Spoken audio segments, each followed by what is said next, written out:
হে আল্লাহ, আপনি আমাকে রজব এবং শাবান মাসের বরকত দেন এবং আমার হায়াতকে রমজান পর্যন্ত লম্বা করে দেন।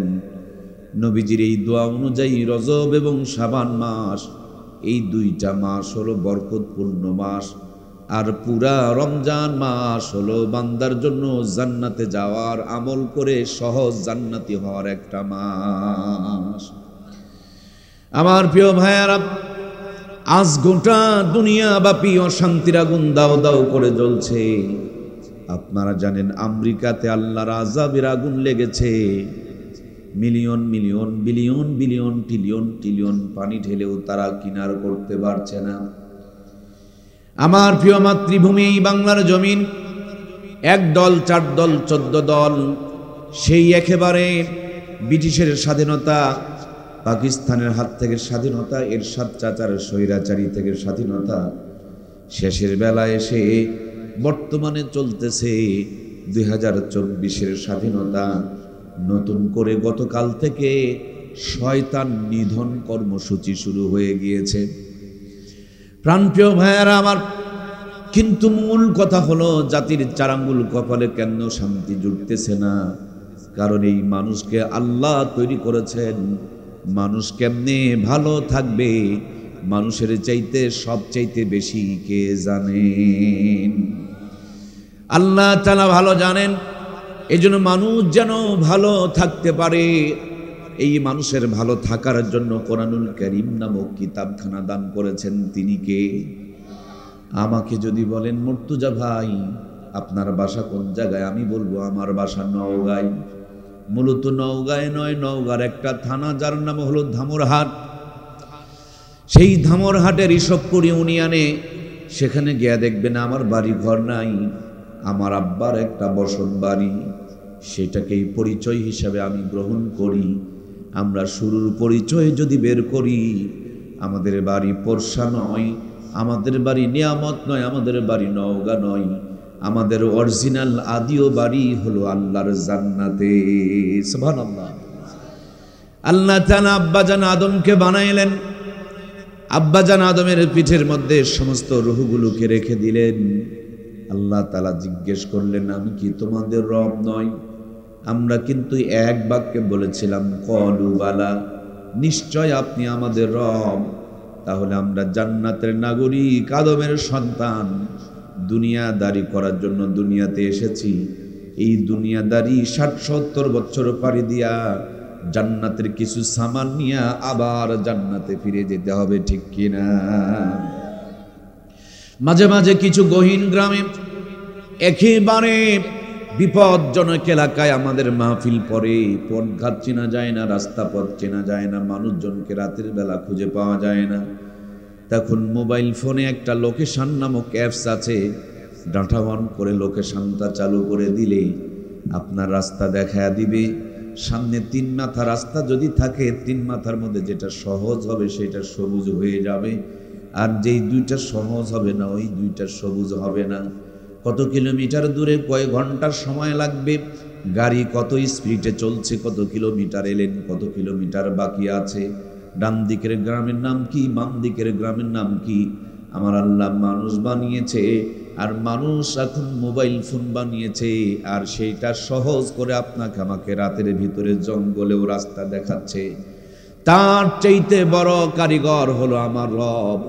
জান্নাতে রেখেছিলেন, জান্নাত থেকে দুনিয়াতে পাঠিয়েছেন, এই দুনিয়াদারি করে আবার জান্নাতে ফিরে যেতে হবে। আমরা যেন পথ না ভুল করি, রাস্তা যেন ভুল না হয়, এই জন্য জান্নাতের পথ দেখানোর জন্য কোরআনুল কারীম নামক এই লোকেশনটা দান করেছেন। তিনি কে? লোকেশন অন করে দিলে লোকেশন যেমন জান্নাত আপনাকে টার্গেট পর্যন্ত পৌঁছায়া দেয়, সিনার মধ্যে কোরআনুল কারীমটা ঢুকায়া দেন, কলিজার মধ্যে কোরআনুল কারীমটারে সেট আপ করায়া দেন। এরপরে ছেলেটাকে ডাক্তার বানিয়ে দেন, মেয়েটাকে ডাক্তার বানিয়ে দেন, ইঞ্জিনিয়ার বানিয়ে দেন, রাষ্ট্রপতি বানিয়ে দেন। কলিজায় যদি কোরআন থাকে, মেমোরিতে যদি আল্লাহর কোরআন থাকে, এই দুনিয়ার নাস্তিকতার ভাইরাসের ভিতরে বসবাস করবে, কিন্তু নাস্তিক হবে না। কোরআনের পথ ধরে ধরে আল্লাহর জান্নাতে চলে যাবে। প্রিয় ভাইয়ারা আমার, মোটরসাইকেল তার রাস্তা ভুল করেন, প্রাইভেট কার রাস্তা ভুল করে, বাসের রাস্তা ভুল হয়, ট্রাকের রাস্তা ভুল হয়, কিন্তু ট্রেনের রাস্তা ভুল হয় না। কারণ ট্রেনের লাইন হলো দুইটা, যেই জায়গা পর্যন্ত বিছানো থাকে ওই জায়গায় ট্রেনটা হাজির হয়ে যায়। তেমনি জান্নাতের লাইন হলো দুইটা, কিতাবুল্লাহি ওয়া সুন্নতি রাসূলুল্লাহ। আল্লাহর কোনো বান্দা, কোনো বান্দি যদি কোরআন সুন্নাহর লাইনের উপরে ছেলেটাকে তুলে দিতে পারে, মেয়েটাকে তুলে দিতে পারে, ভাইটাকে তুলে দিতে পারে, বোনটাকে তুলে দিতে পারে, ওই মানুষটা কোরআন সুন্নাহর লাইন ধরে ধরে দুনিয়ার যা কিছু করার সব করবে। কিন্তু দিনের জিন্দেগির আয়ুটা যখন ফুরিয়ে যাবে, জীবনের শেষ লগ্নে আজরাইল যখন চোখের সামনে দাঁড়িয়ে যাবে, আল্লাহর জান্নাতের ফেরেশতা তার চোখের সামনে জান্নাতকে হাজির করে দিবে। এজন্য প্রিয় ভাইয়েরা আমার, ছোট্টবেলাতে আমরা আমাদের প্রিয় সন্তানগুলোকে টিকা দেওয়াই। কেন টিকা দেওয়াই? বলে আগে টিকা দিলে 6টা রোগ হবে না, রোগ থেকে বাঁচানোর জন্য আমরা টিকা দেওয়াই রাখি। আমরা শীতের পোশাক পরেছি, কেন পরেছি? শীতের পোশাক পরলে ঠান্ডা লাগবে না। আবার আমরা বৃষ্টির দিনে রেইনকোট নামক একটা পোশাক পরি, বৃষ্টির ভিতরে ঘোরাফেরা করবে কিন্তু বৃষ্টির পানি ভিতরে ঢুকতে পারবে না। এই পোশাকটার নাম হলো রেইনকোট। আমার নবী বলেছেন, কিয়ামতের পূর্বে এমন একটা সময়, এমন একটা দিন, এমন একটা জামানা আসবে, সকালবেলা মানুষ ঈমান নিয়ে বাড়ির থেকে বের হবে, সন্ধ্যাবেলা বেঈমান হয়ে ফিরবে। হাতের মধ্যে জ্বলন্ত আগুনের আংরা নিয়ে থাকা সহজ হবে, তার চাইতে বড় কঠিন হবে ঈমানের উপরে টিকে থাকা। আমার মন বলে এমন একটা জামানায় আমরা চলে এসেছি, এই জামানায় ছেলে আর মেয়েগুলোকে ঈমানের উপরে টিকিয়ে রাখার জন্য আল্লাহর কোরআনুল কারীমটা তাদের মেমোরিতে ঢুকায়া দেওয়ার দরকার আছে না নাই? আমার প্রাণপ্রিয় ভাইয়ারা, সেজন্য কোরআনুল কারীম এমন একটা দামি নিয়ামত। এই কোরআনুল কারীম আরশ আজিমে ছিল, তার সম্মান বেড়েছে, ফেরেশতা নিয়ে এসেছেন, ফেরেশতার সর্দার হয়ে গিয়েছে। এই কোরআনুল কারীম পাথরের পাহাড়ে নাজিল হয়েছে, পাথরের পাহাড়টারে আল্লাহ আলোর পাহাড় বানিয়ে দিয়েছে। এই কোরআনুল কারীম রমজানুল মুবারকে নাজিল হয়েছে, 11 মাসের মধ্যে সেরা মাস আর দামি মাস হয়ে গিয়েছে। এই কোরআনুল কারীম একটি মুবারক রাত্রে নাজিল হয়েছে, লাইলাতুল কদরি খায়রুম মিন আলফি শাহর। একটা মাসের মর্যাদা 1000 মাসের চাইতে উত্তম বানিয়ে দিয়েছেন। কোরআন নাজিলের একটা রাত কেউ যদি ইবাদত করে, আল্লাহ তাআলা 83 বছর 4 মাস ইবাদতের চাইতে বেশি সওয়াব আমলনামায় দান করে দেবে। প্রিয় ভাইয়েরা আমার, কোটি টাকার জমির দলিল যদি আপনার রাস্তায় পড়ে থাকে, আমি ওই দলিল পেয়ে আমার কোনো লাভ নাই, আপনার দলিল দিয়ে আমাকে কেউ কটকটি পর্যন্ত দেবে না। কিন্তু এই কাগজটার ভিতরে যদি একটু কোরআনের আয়াত বিসমিল্লাহ লেখা থাকে, কোনো মুসলমান ওইটার উপরে পা দিয়া যাইতে পারে। কোটি টাকার জমির দলিলের চাইতে কোরআনের একটা আয়াত লেখলে যদি কাগজের দাম বেড়ে যায়, আমার দরদের ভাইরা, ছেলেগুলোকে আর মেয়েগুলোকে একটু কোরআনটা তাদের কলিজায় ঢুকায়া দেন। ভাঙা ঘরে থাক আর বেড়া ঘরে থাক আর পুরা ঘরে থাক, যেখানেই থাকুক তাদের জীবনে রহমত আর বরকত চালু করে দিবেন কে?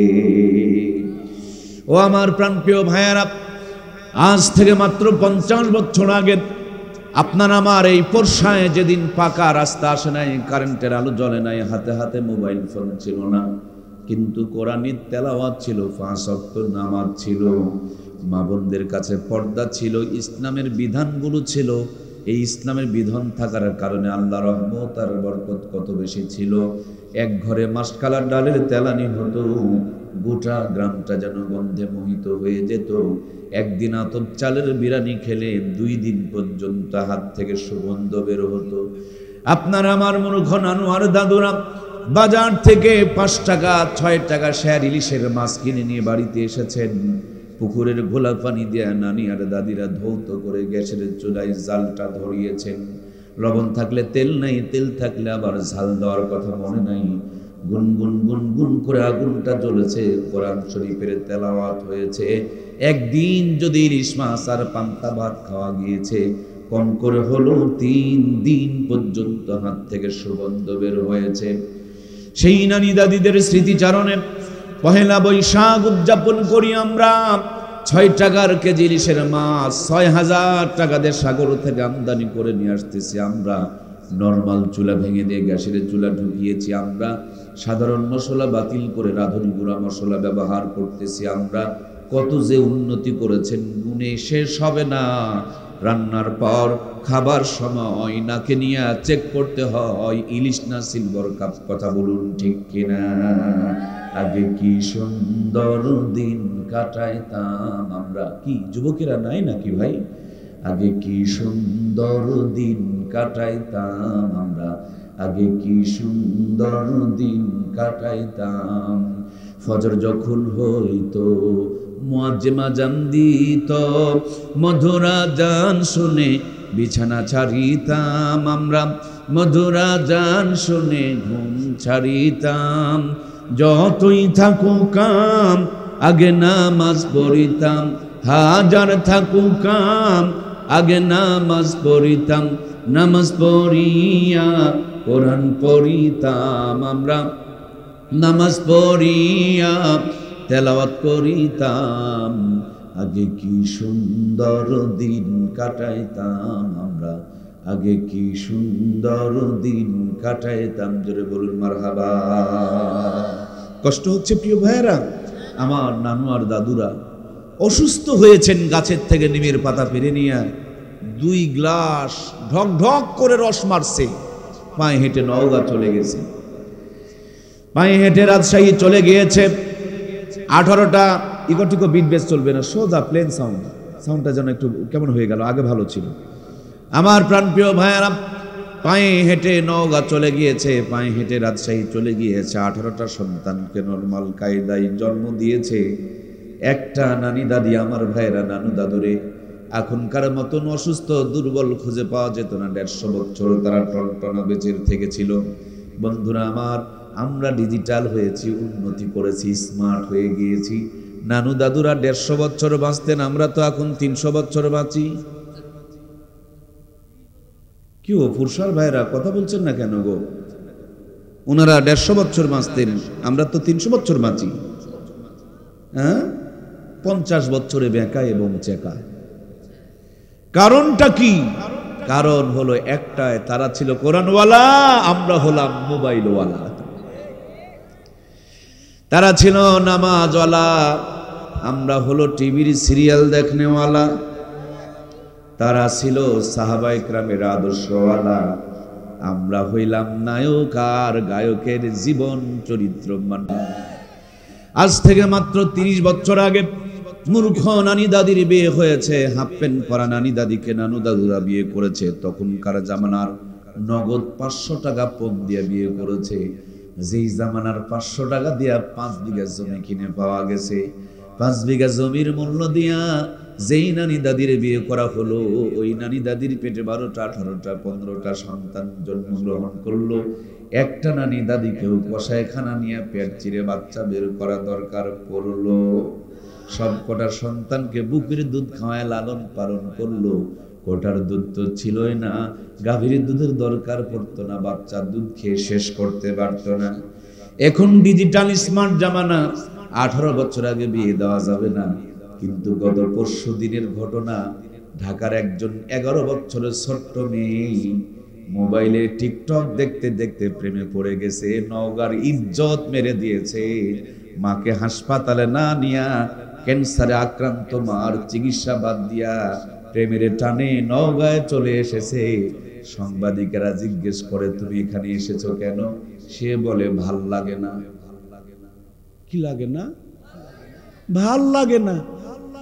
এই নতুন ভাইরাস, ভাল লাগে না। কি ভাইরাস ধরলো 11 বছরে ভাল লাগে না? 11 বছরে আমরা ধুলাবালি নিয়ে খেলাধুলা করতাম, ভাল লাগে না বুঝতাম না। আর মোবাইল এসে এখন ভাল লাগা না বুঝে গেছে, ঢাকার থেকে নওগাঁ ছুটে আসতেছে, ঠিক কিনা? এখন নতুন চলছে, চাচা হেনা কোথায়? কি ও যুবকেরা নাই নাকি রে ভাই? আপনারা বুঝবেন না, এটা যুবকদের ডায়লগ। চাচা হেনা কোথায়? কি ও হেনা? হেনা তো তোমার কাছে থাকবে না রে দাদা, তুমি গাঁজা খাও, তোমার কাছে হেনা থাকবে কেন? এই তোমার তো চোখ খালের মধ্যে ঢুকে গেছে, পাছার থেকে প্যান্ট খুলে যাচ্ছে, তুমি কেমনে হেনারে পাবা? হেনার বাবা কি এত বোকা যে তোমার মতন গাঁজাখোরের সাথে বিয়ে দিবে?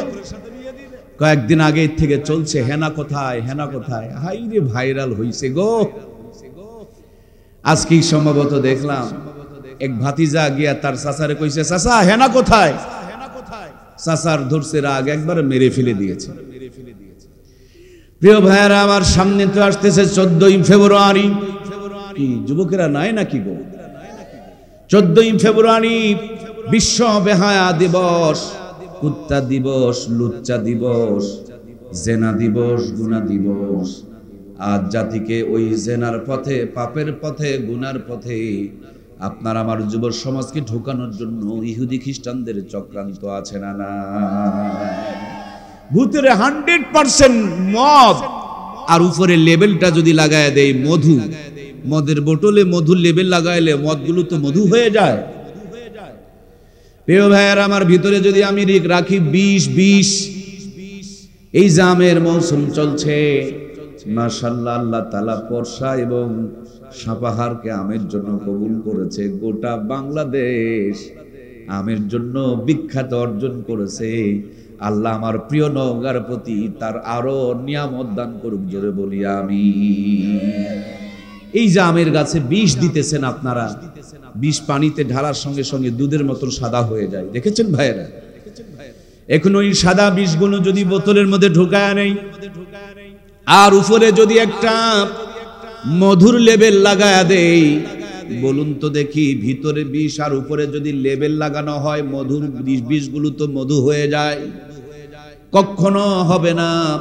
সেম কায়দায় ভালোবাসা হবে বিয়ের পরে, ভালোবাসা হবে কবুল বলার পরে, ভালোবাসা হবে বাসর ঘরের মধ্য দিয়া হালাল তরিকাই। গাছতলায় আর বাঁশতলায় 14ই ফেব্রুয়ারির নাম দিয়ে যে সমস্ত আকাম কুকাম হয়, আল্লাহর কসম এর ভিতরে একটা ফোঁটাও ভালোবাসা নাই। সবগুলো জেনা, ব্যভিচার, পাপ আর পাপাচার। কথা বলুন ঠিক কিনা? আল্লাহ বাংলাদেশের যুবকগুলোকে সমস্ত গুনাহ থেকে বাঁচায় দেখ, বলুন আমিন। প্রেম যদি করতেই হয় বিয়ে করে নাও না রে ভাই। গাছতলায় আর বাঁশতলায় আকাম কুকাম নিয়ে পড়ে থাকো, ওইটাকে প্রেম বলো? এটা প্রেম নয়, এটা জেনা, এটা গুনাহ, এটা পাপ। যদি আমার যুব সমাজের কলিজায় আল্লাহর কোরআন থাকতো, তো ওদের ওই শয়তানি চক্রান্তের মধ্যে এরা কখনো পা দিতে পারত? আল্লাহ এদেশের প্রত্যেকটা যুব সমাজকে কোরআনওয়ালা হওয়ার তৌফিক দান করুন, বলুন আমিন। 14ই ফেব্রুয়ারিতে কোনো কফতি যদি রাস্তায় বের হয়, এদেরকে ধরে বিয়ে দেওয়াই দিবেন। প্রেম যখন করবাই তাহলে বৈধ তরিকাই করো। প্রেম যখন করবা হালাল ভাবে করো। প্রেম যদি করতেই হয় তো করার মতন প্রেম করো। মিশায় একজন আর একজনের হক মেরে তার চরিত্রকে নষ্ট করা যাবে? সম্মানিত প্রিয় ভাইয়েরা আমার, আমরা আলোচনা করছিলাম 18 বছর আগে বিয়ে দেওয়া যাবে না, বিয়ের পর বাচ্চা নেওয়া হবে না। কত কি যেন ফিরি গ্রামে গ্রামে সাপ্লাই দিয়ে বেড়াই। 25-30 বছরে বাচ্চা নিতে চায়, আগের থেকে গাইনি একটা ডাক্তারের সাথে যোগাযোগ রেখে দেয়। পেটে বাচ্চা আসার পর ইসিজি, এক্সরে, আল্ট্রাসাউন্ড শুরু হয়ে গেল। কায়দাই না বেকায়দায়, শুকনাতে আছে না নরমালে আছে, ভিটামিন আছে না নাই, ক্যালসিয়াম আছে না নাই, আয়রন আছে না, জিঙ্ক আছে না নাই, হাজার তরিকার পদ্ধতি চালাই, কিন্তু পেটের ভুঁড়িটা ঢেকে রাখতে চায় না। বুকের মধ্যে ওড়না খুঁজে পাওয়া যায় না, মাথার উপরে তাদের ঘোমটা থাকে না। এজন্য 70-80% মা বোনকে এখন কষায়খানা নিয়ে পেট চিরে বাচ্চা বের করতে হয়। কথা বলুন ঠিক কিনা? ওদের বুক ছিল ঢাকা, আল্লাহ তাআলা দান করেছেন রহমত আর বরকত, আর এরা তাদের বুককে রেখে দিয়েছে ফাঁকা।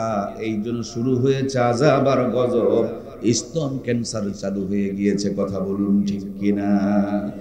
আমার সম্মানিত মা বোনেরা, এই তো মাত্র 25-30 বছর আগে রাত যখন 8টা বেজে যেত, জায়নামাজ বিছায়া আঁচল তুলে ধরে চোখের পানিগুলো ছেড়ে দিয়া আহারে ঘরগুলো থেকে কোরআনের তেলাওয়াত হতো, নাজারি হতো। সেই জায়নামাজকে বিদায় করে দিয়েছে, জায়নামাজের পরিবর্তে সোফা সেট আমদানি করেছে। হাতের তসবিহ ফেলে দিয়া রিমোট টিপতে রিমোটের বাটন পর্যন্ত খোয়াই দিয়েছে। হিন্দুরা মন্দির থেকে উলু উলু ধ্বনি দেয়, আর মুসলমানের মা বোনরা ঘরে বসে বসে রিমোট টিপে টিপে হিন্দুদের মন্দিরের আওয়াজ বের করে। এই জন্য মুসলমানের ঘর থেকে আর ফাতিমাতুজ জোহরা, খাদিজাতুল কুবরা, আয়েশা সিদ্দিকা পাওয়া যায় না। মুসলমানের ঘর থেকে এখন কিরণমালা, কটকটি আর পাখি বের হইতেছে। কথা বলুন ঠিক কিনা? ও আল্লাহ, আল্লাহ রে, এ কোন দুনিয়ায় পাঠাইলা আমারে? এই জামানার মানুষগুলোর মানুষ নাহি বলে, গরু ঘোড়া হার মানায়া হাইনার মতো চলে। ও আল্লাহ, আল্লাহ রে, এ কোন দুনিয়ায় পাঠাইলা আমারে? হাইরে সাধের দুনিয়ায় মানুষ পাওয়া বড় দায়। মানুষ দেখতে চলে নেবার জাদু ঘরে যায় সবাই। মানুষ দেখতে চলে নেবার কোথায়? ভাইয়েরা আমার, জাদুঘরে গিয়ে দেখবেন আদিম জামানার মানুষকে তারা বানিয়ে রেখেছে। শাড়ি, থ্রি পিস, পাঞ্জাবি, পায়জামা, লুঙ্গি ছিল না, কিন্তু মানুষের শরম ছিল, ইজ্জতের দাম ছিল, সতীত্বের মর্যাদা ছিল। বড় বড় গাছের পাতা আর ভিন্ন গাছের লতা দিয়া মানুষ তার ইজ্জতকে ঢেকে রেখেছে। আর বর্তমান জামানায় চিরে ফেরে ইজ্জত বের করে দেখানোর প্রতিযোগিতা শুরু হয়েছে, ঠিক কিনা? আমার প্রাণপ্রিয় ভাইয়ারা, অল্প কয়েকদিন আগে জয়পুরহাট নামক একটা জেলা আছে, আসরের নামাজ পড়ে মসজিদ থেকে বের হইলাম। হঠাৎ তাকায় দেখি কদুর জাংলা অনেক কদু ধরে ঝুলতেছে। নিচের দিকে তাকায় দেখলাম ঝাঁটা এবং জুতা ঝোলায় রাখছে। উপর দিকে তাকায় দেখলাম একটা পাতিলের মধ্যে চুনকালি দিয়া মাথা বানায় রাখছে।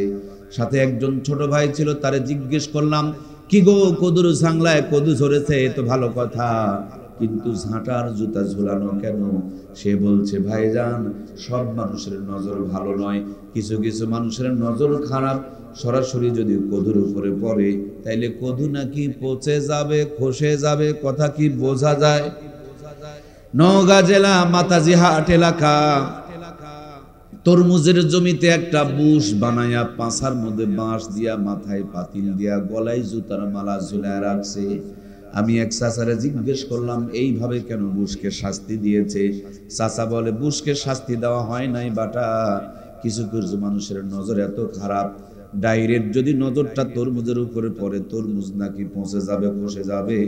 সরাসরি নজর যেন না পড়ে, আগে যদি বুশের উপরে বদনজর পড়ে, জুতার উপরে বদনজর পড়ে, তাইলে নাকি বদনজর আর খাটবে। আমার প্রাণপ্রিয় ভাইয়েরা, গত পরশুদিন মাহফিল ছিল আমাদের ময়মনসিংহ এলাকা। মাহফিলের কাছাকাছি গিয়ে দেখতেছি একটা গাড়ির নিচে জুতা ঝুলতেছে। ড্রাইভারকে স্লো করতে বললাম, আমি ছবি তুলে রাখছি, আপনারা ইচ্ছা করলে দেখতে পারবেন। দিনাজপুরে গিয়া দেখলাম কাঁঠাল গাছে গরুর মাথার হাড়টা ঝুলাই দেয়া রাখছে। আমাদের বাড়ির পাশে দুইটা মসজিদ আছে, হানাফি এবং আহলি হাদিসের গুদাগুতি মসজিদ। আপনাদের দিকে আছে নাকি? আল্লাহ যেন আমাদেরকে গুতাগুতি না করায়, বলুন আমিন। আমরা যখন ছোট ছিলাম একই মসজিদে নামাজ পড়তাম।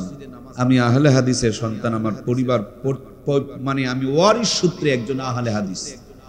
তো আমরা 8 রাকাত নামাজ পড়ে বাহিরে বেতের করে চলে আসতাম। হানাফির ভাইয়েরা 20 রাকাত নামাজ পড়ে ওরা পরে বের হয়ে আসতো। হঠাৎ করে কিছু একেবারে হাইব্রিড হুজুর তৈরি হলো। হাইব্রিড হুজুর তৈরি হওয়ার পর বলল যে না, এক মসজিদে 2 গ্রুপের নামাজ হবে না, মসজিদ ভেঙে দাও। মসজিদ ভেঙে দিলেন।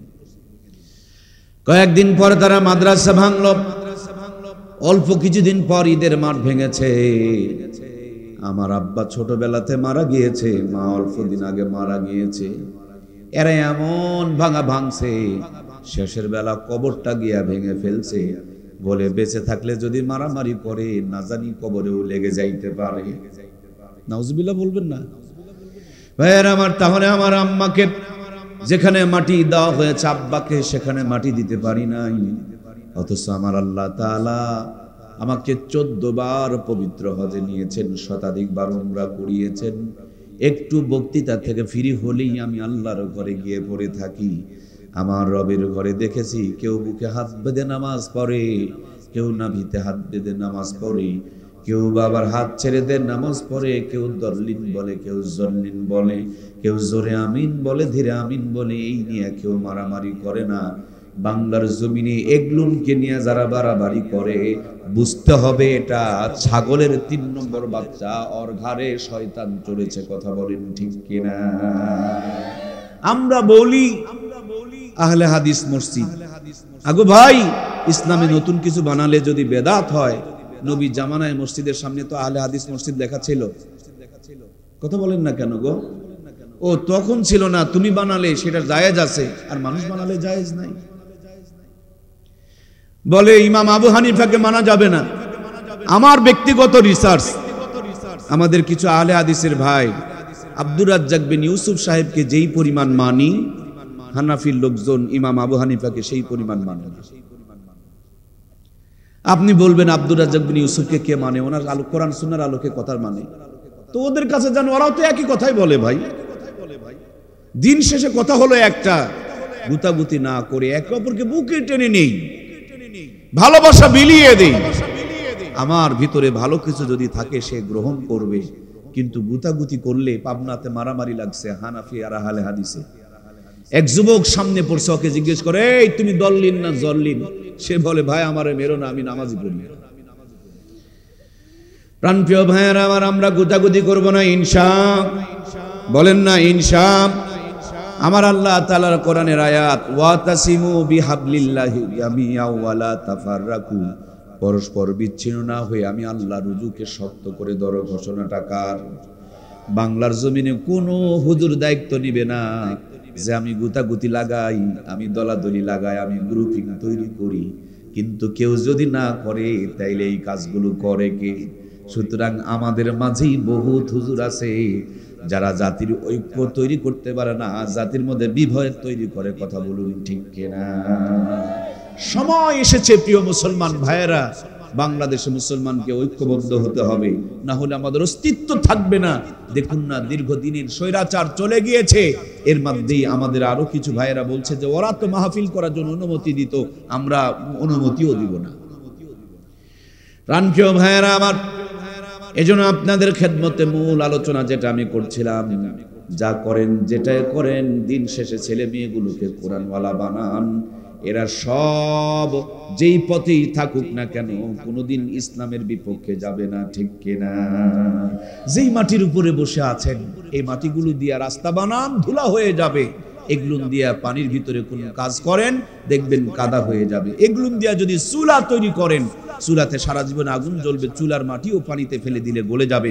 এই মাটিকে সুন্দর করে খামিরা বানায়া, ইটের একটা ফার্মায় ঢুকায়া, রোদের মধ্যে কয়েকটা দিন শুকায়া, লিমিটেড টেম্পারেচার মেনটেন করে যখন মাটিগুলোকে ইট বানানো হবে, দরদের ভাইয়েরা বলুন তো, পানিতে ফেলে দিলে তো গলে যাবে।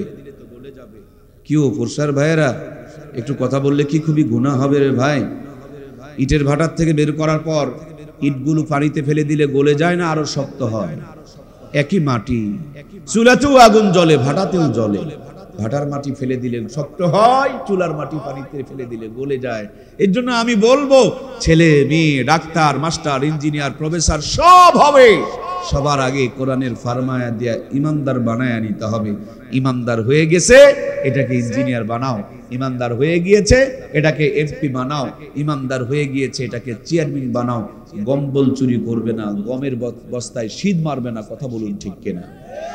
এজন্য প্রিয় ভাইয়েরা আমার, আজকের আলোচনার মূল থিম ছিল আল্লাহ রাব্বুল আলামিন প্রথম যে হুকুমটা আপনার আমার জন্য করেছেন, তা হলো ইকরা বিসমি রাব্বিকাল্লাযী খলাক, পড়ো তোমার প্রভুর নামে যিনি তোমাকে সৃষ্টি করেছেন।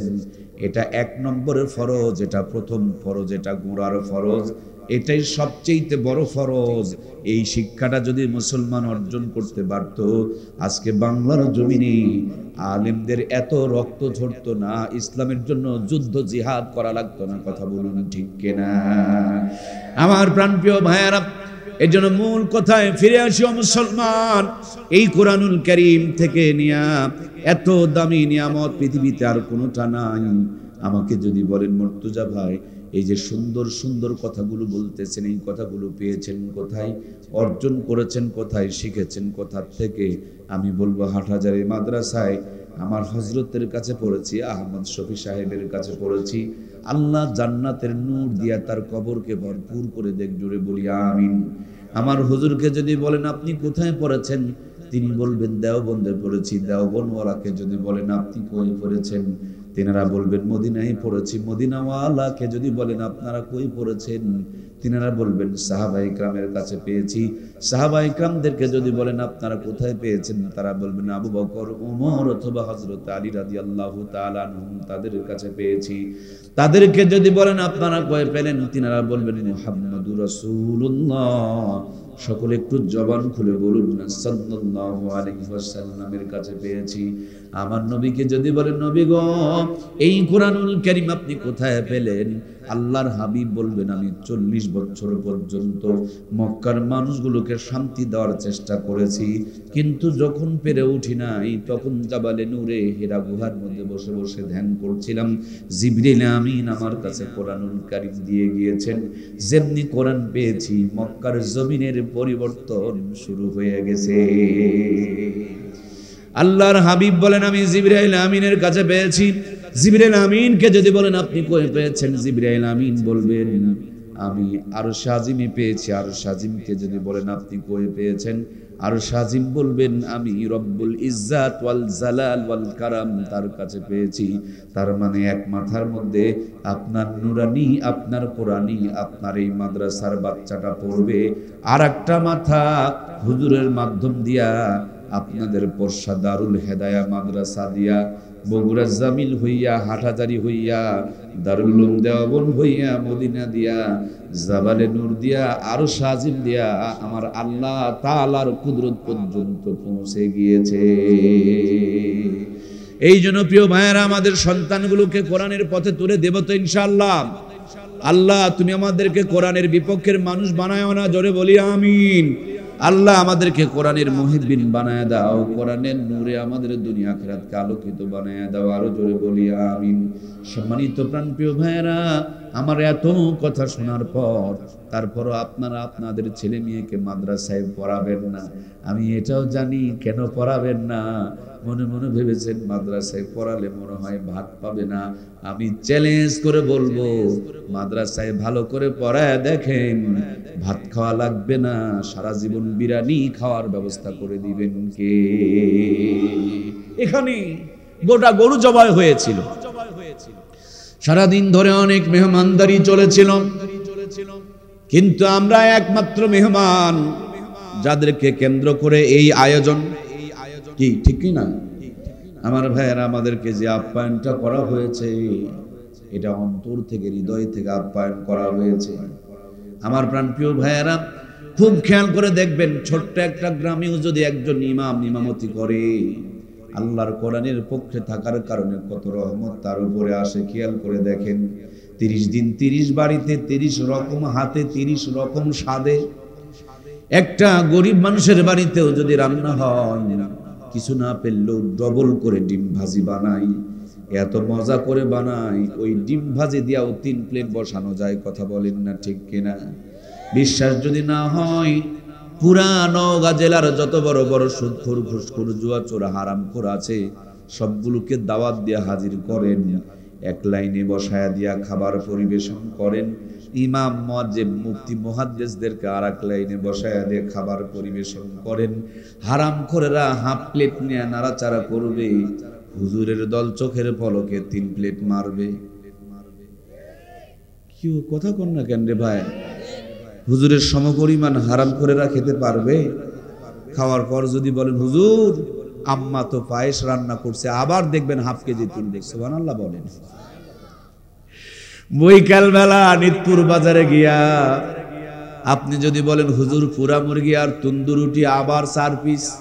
সুবহানাল্লাহ কয় না গো। এশার নামাজ পড়ে হাউ করে একটা ঢেকুর তুলেছে, আলহামদুলিল্লাহ পড়েছে, পেটের সব হজম হয়ে গেছে। বাড়িতে গিয়ে দেখে বউ আলু ভর্তা দিয়া ভাত রান্না করে রেডি করেছে। স্বামী স্ত্রী দুইজন এক প্লেটে খেতে বসেছে। বিবি স্বামীর মুখে তুলে দেয়, স্বামী বিবির মুখে তুলে দেয়। আহারে ভালোবাসা পার্কে খোঁজা লাগে না, ঘরে যদি নেককার বিবি থাকে পুরা বাড়িটাই পার্ক হয়ে যায়। কথা বলুন ঠিক কিনা? ভালোবাসা 14ই ফেব্রুয়ারির জন্য অপেক্ষায় থাকা লাগে না। ভালোবাসা যদি ঘরে নেককার বিবি থাকে সারা বছর 14ই ফেব্রুয়ারি লাগায় রেখে দিলে আমার আল্লাহ জোরে বলেন সুবহানাল্লাহ। স্বামী স্ত্রীর মুখে তুলে দেয়, স্ত্রী স্বামীর মুখে তুলে দেয়। ভালোবাসার মানুষ যত্ন করে মুখের মধ্যে খাবার তুলে দেয়। ওই আলু ভর্তার ভিতরে ভালোবাসার মানুষের হাতের ছোঁয়া লাগে থাকার কারণে আলু ভর্তার ভিতরে জান্নাতের স্বাদ ঢুকায়া দিবেন কে? আমরা কপাল পোড়া, আমাদের কপালে জোটে না। আল্লাহর নবী বলেছেন মাঝে মাঝে স্বামী স্ত্রী এক প্লেটে খেতে বসবেন, বিবি স্বামীর মুখে তুলে দিবে, আপনি বিবির মুখে তুলে দিবেন। নবীজি গ্লাসের ওই জায়গাতেই ঠোঁট লাগাতেন যেই জায়গাতে আম্মা জান আয়েশা সিদ্দিকা ঠোঁট লাগায়া পানি পান করতেন। হাজার ব্যস্ততার পর সাদা নিশানা দিয়া স্বামী স্ত্রী দৌড় মেরেছেন। আম্মা জান আয়েশা সিদ্দিকা সামনে চলে গিয়েছে, রহমাতুল আলামিন পিছনে পড়েছে, আবার দুইজন দৌড় দিয়েছে। এই যে নবীজির সামনে আম্মা জান পড়ে গিয়েছেন পিছনে, শরমে মুখটা লাল হয়েছে। আল্লাহর নবী বুকে টেনে নিয়া থুতুরি নিচে চুমো দিয়া বলে, হুমায়রা কেন শরমে মুখটা লাল করে দিয়েছো? অনেকদিন আগে তুমি একবার ফার্স্ট হয়েছিলে, আজকে ওইটাকে আমি শোধ করে দিলাম। মা যখন সমান হতে পেরেছে, মাঝে মাঝে মেয়েদেরকে জিতায়া দিতে হবে, দেখবেন ঘরে আনন্দের বন্যা বইবে। মা যখন সমান হতে পেরেছে, এমন একটা হাসি দিয়েছে আসমানের পূর্ণিমার চাঁদ অম্লান হইয়া গেছে। আমার প্রাণপ্রিয় ভাইয়েরা, এই জন্য এমন একজন নবী পেলাম, রান্না ঘর থেকে নিয়ে সংসদ পর্যন্ত, পায়ের তালুপদ থেকে নিয়ে চুলের আগাল পর্যন্ত প্রত্যেকটা জায়গাতে তার আদর্শ আছে। কোন নবীর উম্মত জানেননি যে নবীর উম্মত হওয়ার কারণে দুনিয়াতে এসেছি সবার পরে, কিন্তু জান্নাতে যাব আমরা সবার আগে। দুনিয়াতে বাঁচব সবচাইতে কম, কিন্তু নেকি কামাই করব আমরা সবচাইতে বেশি। কারণ আমাদের পরিচয় হলো আমরা মুহাম্মাদুর রাসূলুল্লাহ সাল্লাল্লাহু আলাইহি ওয়াসাল্লামের উম্মত। জোরে বলি মারহাবা। সম্মানিত প্রাণপ্রিয় ভাইয়েরা আমার, হুজুরের দিকে খবর নিয়ে দেখুন, তা যদি পোরশা এলাকায় হয়, এই এলাকার মানুষরা আলেমদেরকে নিজের জীবনের চাইতে বেশি ভালোবাসে। আলেমদের সাথে নিজেদের মেয়েকে বিয়ে শাদী দেওয়ায় দেয়। এরা সেনাবাহিনী পছন্দ করে না, সুদখোর ঘুষখোর চাকরিজীবী পছন্দ করে না। এরা দাড়ি আর টুপিওয়ালা নবীর ওয়ারিসদেরকে মহব্বত করে, পছন্দ করে। পোরশার মানুষেরা কথা বলেন ঠিক কিনা? আমার প্রাণপ্রিয় ভাইয়েরা, আলেমদের কি মর্যাদা, কি শান! বড় আলেমদের সাথে কিছু টাইম ঘোরাফেরা করবেন, তাইলে বুঝতে পারবেন। যদি ইমাম একটু ভালো কোয়ালিটির হয় আর মুসল্লিটাও যদি একটু ভালো হয়, 32 আইটেমের তরকারি রান্না করে, 15 আইটেমের তরকারি রান্না করে। হুজুর চালাক মানুষ, চিন্তা করে আমি যদি মানুষের বাড়িতে গিয়ে খাই আমার পেট ভরবে, কিন্তু বউ তো পাটিল নিয়ে লটর পটর করবে। এই জন্য টিফিন বক্স পাঠায় দেয়, এক বাটির মধ্যে 4-5 আইটেমের তরকারি ঢুকায় দেয়। পরবর্তীতে হুজুর 12 তালা টিফিন বক্স কিনে পাঠিয়ে দিয়েছে। ভাবি সাহেবা 14 আইটেমের তরকারি রান্না করেছে, 12 তালা 12 আইটেম দিয়ে ভর্তি, আর কোনো পর্যন্ত 2 আইটেম বাকি। প্লাস্টিকের বাটিতে করে সাজায়া দেয়। একজনের খাবার 3 থেকে 4 জন খায়, তারপরে খাবার খেয়ে শেষ হয় না, বাজারে যাওয়া লাগে না, টাকাও খরচ হয় না, কষ্ট করে রান্না করা লাগে না, শুধু আল্লাহর কোরআনের সাথে আছে। এই জন্য মরার আগ পর্যন্ত এই সম্মান দান করেছেন কে? প্রিয় ভাইয়ের আমার, মামুনুল হকের নাম শুনেছেন আপনারা? মিজানুর রহমান আজহারি নাম তো শোনেন নাই? তিনারা 2 জন আপনাদের পোরশা বেড়াইতে এসেছে, বড় মাদ্রাসা দেখতে এসেছে। মনে করেন আপনাদের বাজারটার নাম কি? নিতপুর। বড় একটা চার দোকানে বসেছে। চা খাওয়ার পর দোকানের ক্যাশে এসেছে বিল দেওয়ার জন্য। দোকানদার চিনে ফেলে দিয়েছে এটা মিজানুর রহমান আজহারি, ওইটা মামুনুল হক। সত্যি করে বলেন তো দেখি, দোকানদার কি চার? উল্টা হাতের মধ্যে 5,000 টাকা ঢুকায় দিয়ে বলল, হুজুর আমার 14 গোষ্ঠীর কপাল, আমার দোকানে মামুনুল হক এসেছেন, আমার দোকানে আজহারি এসেছেন, পানের দোকানে যাই, পানের দোকানদারও টাকা নেয় না, রিক্সায় চললে রিক্সাওয়ালা টাকা নেয় না। এই দুনিয়ার রাজা বাদশাহ যারা হয়, ক্ষমতায় থাকলে সালাম পায়, ক্ষমতা চলে গেলে জনগণ ঝাঁটার জুতা নিয়ে খোঁজে। কথা বলেন ঠিক কিনা? কিন্তু কোরআনওয়ালা যারা হয়, খুব খেয়াল করে দেখবেন, এরা অঘোষিত বাদশাহ হয়ে যায়, আনলিমিটেড টাইমের জন্য বাদশাহ হয়ে যায়, রাজা হয়ে যায়। এদের জুতা সোজা করে পায়ে দিতে হয় না, এদের মাথার উপরে নিজেকে ছাতা ধরতে হয় না, এদের কোনোদিন রান্না করে খেতে হয় না, এদের টাকার চিন্তা করতে হয় না। এজন্যই তো আল্লাহ ওয়ালারা বলেন, জু দুনিয়া কো লাথি মারতা হ্যায়, দুনিয়া উসকি কদম মে চুমা দিতে। এরা দুনিয়া দুনিয়া করে না, খাই খাই করে না, খেয়ে শেষ করতে পারে না। এদের সম্মান আর মর্যাদা কত কেমনে বুঝাবো আমার দরদের ভাইয়েরা? আমি মাঝে মাঝে ক্লাসে যাওয়ার আগে আমার ওস্তাদ আহমদ শফি সাহেবের জুতা সোজা করে দেওয়ার জন্য এসে দাঁড়াইতাম, দেখতাম আমি আসার আগে কে জুতা বগলে নিয়ে অপেক্ষায় আছে, হুজুরের জুতা সোজা করে দিব। সৌভাগ্যের একটা বিষয়, তার মানে কোরআনওয়ালাদের শুধু দাম বাড়ে না, কোরআনওয়ালাদের পায়ের নিচের জুতারও দাম কোরআন কারিমের কারণে বাড়িয়েছেন কে? অল্প কিছুদিন আগে আমরা কুড়িগ্রাম জেলায় গিয়েছিলাম। বন্যা দুর্গতদের ত্রাণ দেওয়ার পর ব্রিজে উঠবো, ব্রিজটার নাম হলো ধরলা ব্রিজ। একজন মুরব্বী বললেন, এখানে ঘুঘু মুন্সির কবর আছে। চিন্তা করলাম, বহুত শুনেছে ঘুঘু মুন্সির ঘটনা, একটু কবরটা জিয়ারত করে আসি। কবর জিয়ারত করতে গিয়ে দেখি মাদ্রাসার ময়দানে ফুল গাছের নিচে আল্লাহর ওলি ঘুমিয়ে আছে। আমার সম্মানিত প্রিয় ভাইয়েরা, কবর জিয়ারত করতে বড় বড় নিঃশ্বাস নিচ্ছিলাম, মনে হয় কবর থেকে জান্নাতের সুঘ্রাণ বের হইতেছে। কবর জিয়ারত করার পর রাস্তার পাশে চার দোকানে বসে চা খাচ্ছিলাম, ভাবছিলাম কোন একজন মুরব্বীকে দেখতে পালে তাকে জিজ্ঞেস করব, ঘুঘু মুন্সির ঘটনাটা একটু নিজের কানে শুনবো। এক মুরব্বীকে জিজ্ঞেস করলাম, হযরত আপনি কি ঘুঘু মুন্সির বর্ণনাটা আমাকে শোনাইতে পারবেন?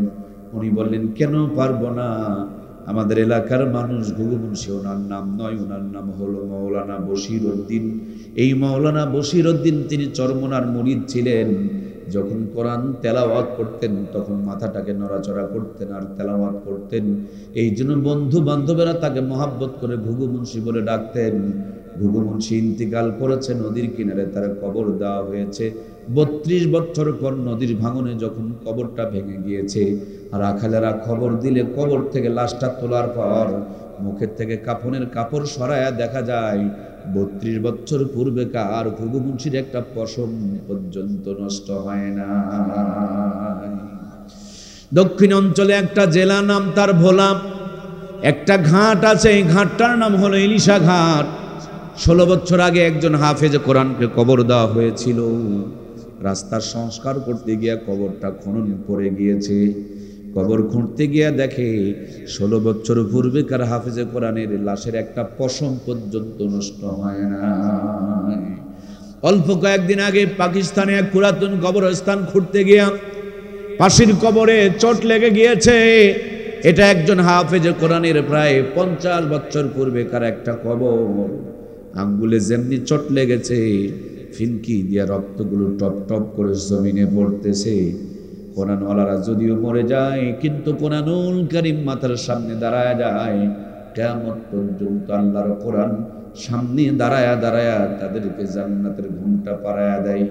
মদিনার সংস্কার কাজ যখন চলছিল, আমার ভাইয়েরা ক্র্যাঙ্ক দিয়া পাহাড়গুলোকে ভেঙে ভেঙে সমান করা হচ্ছিল। হঠাৎ করে ক্র্যাঙ্কের মাথায় রক্ত। ক্র্যাঙ্কের চালক রক্তের সন্ধান করতে গিয়া দেখে নবীজির একজন সাহাবী, সম্ভবত তিন নাম হযরত হুযায়ফা, 1500 বছর পূর্বে ইন্তেকাল করেছেন। পাহাড়ের পাদদেশে তার কবর দিয়ে রেখে দেওয়া হয়েছে। কপালের ডান পাশে আঁচড় লেগেছে, কপাল দিয়া ফিনকি দিয়া রক্তগুলো বের হইতেছে। আমার ভাইয়েরা, অল্প কিছুদিন আগে ইরাকের ফুরাত নদীর কিনারে 2 জন সাহাবীর লাশ বের হলো। হজের কয়েকদিন পরে গোটা দুনিয়ার স্যাটেলাইটের সামনে লাশ 2টাকে তোলা হলো। জার্মানের একজন ডাক্তার এই লাশের চোখের দিকে তাকায় দেখে ১৫০০ বছর পূর্বেকার কোরআন পড়া চোখ ১৫০০ বছর পরে কবর থেকে তোলা হয়েছে, তারপরে চোখগুলো নষ্ট হয় নাই, চোখগুলো টসটসা তরুতাজা রয়েছে। বাংলার জমিনে লক্ষ লক্ষ প্রমাণ রয়েছে, যারা কোরআন তেলাওয়াত করে এদের চশমা লাগে না, চোখের কোনো রোগ হয় না। এই কোরআন তেলাওয়াত করলে চোখের জ্যোতি বাড়ায় দেন কে? সম্মানিত প্রিয় ভাইয়েরা আমার, এই জন্য আমার মূল মেসেজ ছিল, বন্ধু এক্ষুনি যদি আপনি নিতপুরে যান, ঢাকাগামী গাড়িগুলো ঢাকা ঢাকা বলে ডাকবে। আপনি যদি বলেন ওরে বোকা, এটা তো ঢাকা নয়, এটা তো নিতপুর, গাড়ির ড্রাইভার বলবে, হেল্পার বলবে, কন্ট্রাক্টর বলবে ১০০০ টাকা দিয়ে টিকিট কেটে সিটে একটু বসে পড়েন, একটু ঘুমিয়ে পড়েন, সকাল হলে আপনাকে গাড়িটা যেমন ঢাকায় পৌঁছায় দিবে। এর চাইতে বেশি কনফিডেন্স নিয়ে আপনি আপনাদেরকে বলবো, এই মাদ্রাসা মসজিদগুলোর জান্নাতের গাড়ি।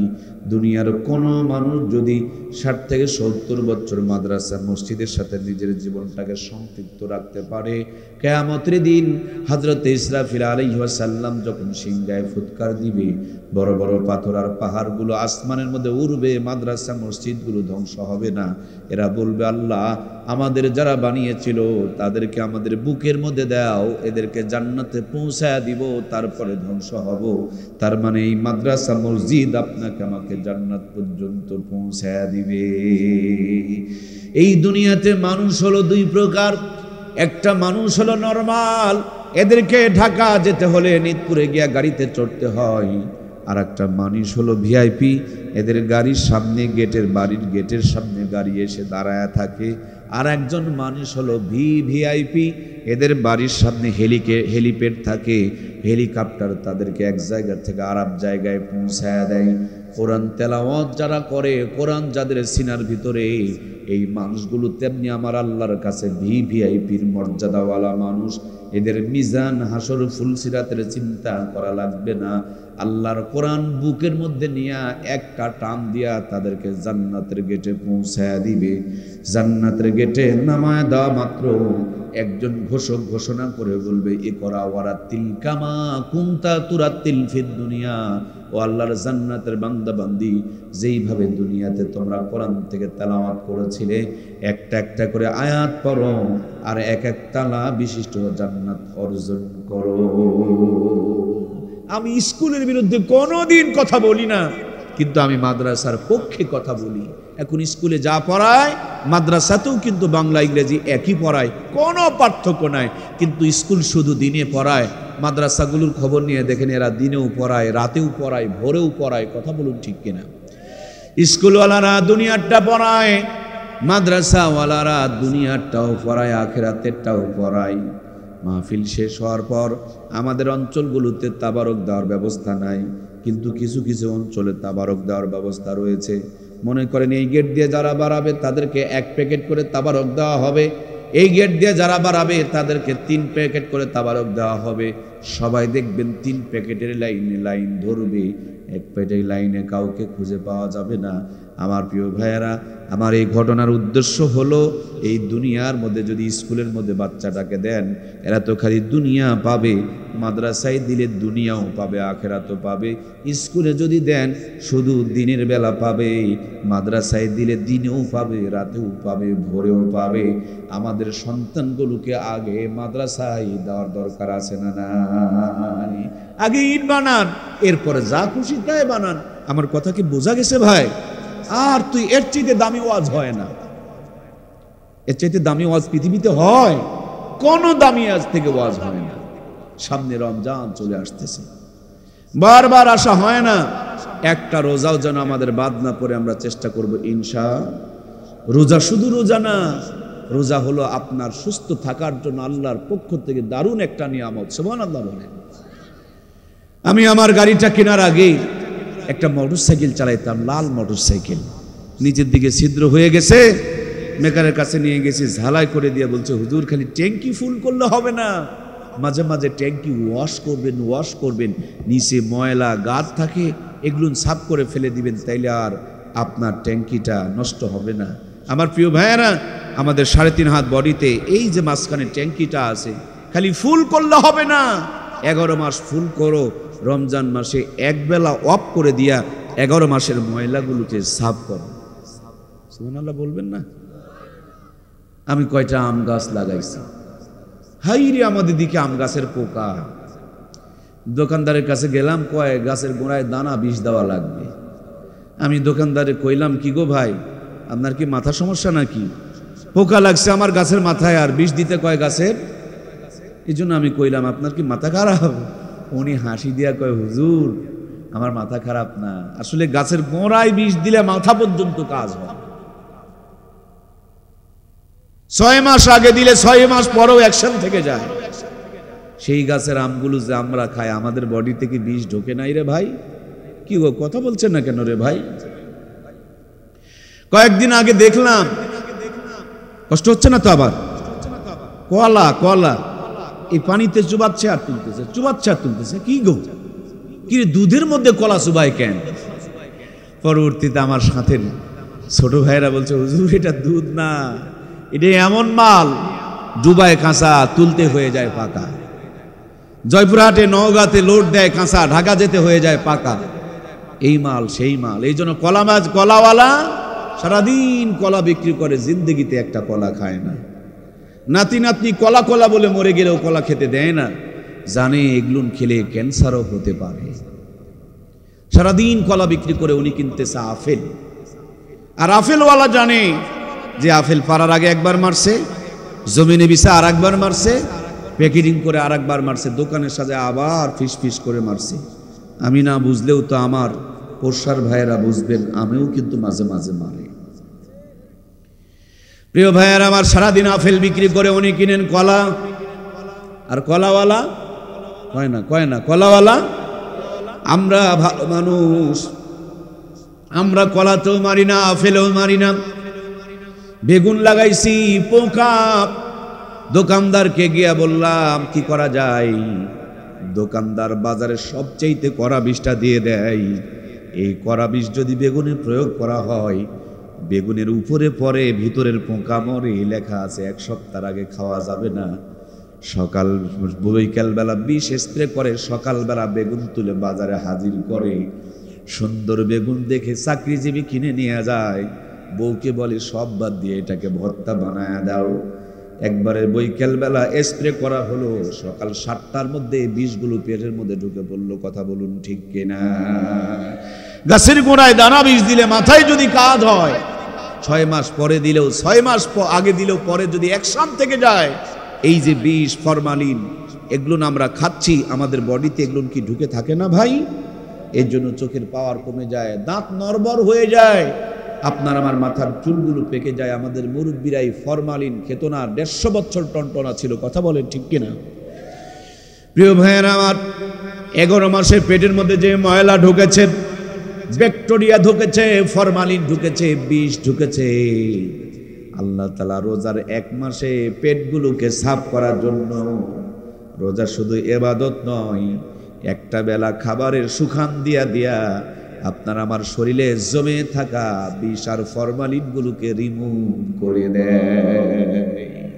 সারাদিন রোজা রাখার পর সন্ধ্যাবেলা এক গুজ্জু পেঁয়াজি ভাজাপুরা নিয়ে বসে পড়েছে। জয়পুরহাট একটা জেলা আছে, চেনেন আপনারা?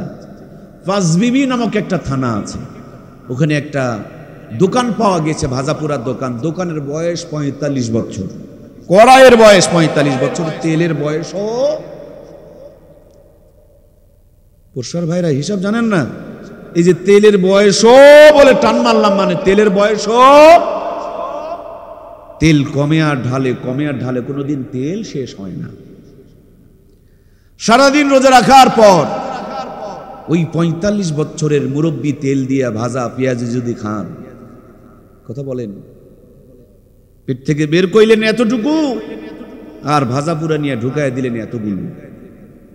এজন্য সামনে রমজান আসতেছে, সুষম খাবার খাবেন, হালাল দিয়ে সেহরি ইফতার করবেন, একটা রোজাও যেন বাদ না পড়ে।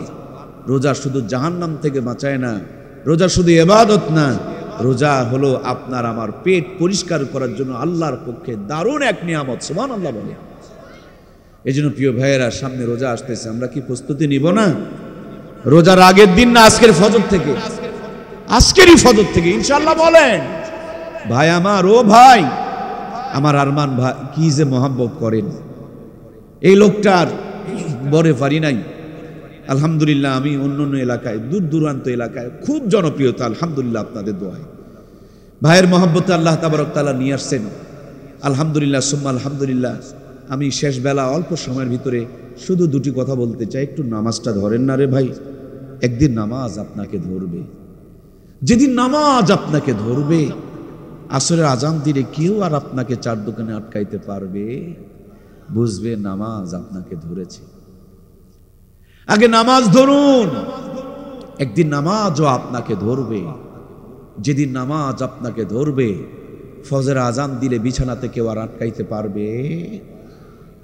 এ নামাজ এমন ধরা ধরবে, আপনাকে আমাকে জান্নাতে পৌঁছায় ছাড়বে। সুবহানাল্লাহ বলবেন না? ভাই আমার, দুনিয়াতে অনেক কষ্ট আছে, সবাইকে বলা যায় না। বউকে বলা যায় না, মাকে বলা যায় না টেনশন করবে, ভাইকে বলা যায় না যে ক্ষমতা নাই আমার উপকার করবে। ভিতরে ভিতরে মুচড়ে মুচড়ে আপনার হাড় নষ্ট করে দেয়।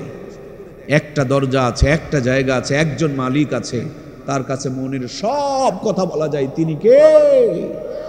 বান্দা যখন নামাজে হাজির হয়ে যায়, আল্লাহর সামনাসামনি হাজির হয়ে যায়, মাঝখানে আর কিচ্ছু থাকে না। সুবহানাল্লাহ বলেন। দুইজন বন্ধু এক অফিসে চাকরি করত।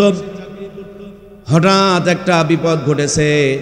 একটা নামাজি নামাজ পড়তে পড়তে মনের দুঃখগুলো মুছে গেছে, আর বেনামাজি বিছনার মধ্যে ছটফট করতেছে। এজন্য প্রিয় ভাইয়েরা আমার, নামাজকে ধরেন, এমন ভাবে নামাজ আপনাকে ধরবে, জান্নাতে পৌঁছায় ছাড়বে। হযরত আলীকে নামাজ ধরেছে, তীরের ব্যথায় কাতর, পায়ে থেকে তীর টেনে নিয়ে আসছে। শুধু তীর নয়, একটা গোস্তের টুকরাও খুলে আসছে। আরে এত দামি নামাজ, জীবনওয়ালা নামাজ, আসসালাতু মিরাজুল মুমিনিন ওয়ালা নামাজ। তীর শুধু খুলে নাই, গোস্তের টুকরা খুলে এসেছে, তারপরে বুঝতে পারে নাই। আল্লাহ তুমি ওরকম জানওয়ালা নামাজ না বা নামাজি না বানাই আমাদেরকে কবরে ডাক দিও না, বলুন আমিন। ইমাম হুসাইন ফোরাত নদীর কিনারে পড়ে আছে, সীমার বুকের উপরে বসে বারবার তরবারি পোঁচাপুচি করতেছে। কাল্লা যখন কাটতে পারে নাই, সীমার বলেন, হুসাইন রে তোমার কি কোনো চাওয়া পাওয়া আছে? হুসাইন বলে, জীবনের শেষ লগ্নে 2টা রাকাত নামাজ পড়ার ইচ্ছা আছে। নামাজে দাঁড়িয়ে গেলেন আমার প্রিয় ভাইয়েরা, 70 থেকে 72টা তীর বডিতে বেঁধে গেল। কিন্তু নামাজের এত মজা, 72টা তীর তাকে বিচলিত করতে পারে নাই। নামাজ যখন শেষ হয়ে গিয়েছে, ডান দিকের তীর টান দিলে কলিজা নড়ে, বাম দিকের তীর টান দিলে কলিজা নড়ে। এই জন্য দুনিয়ার যত শান্তি, সবচেয়ে বেশি শান্তি নামাজের মধ্যে রেখেছেন কে? আজকের ফজর থেকে সেই নামাজ আমরা শুরু করবো তো ইনশাআল্লাহ। কারা কারা রাজি আমার আল্লাহরে 2টা একটু হাত তুলে দেখে, লিল্লাহে তাকবীর। আল্লাহ, আমরা 5 ওয়াক্ত নামাজি হয়ে যেতে চাই, তুমি আমাদেরকে নামাজি না বানায় কবরে নিও না, আমিন।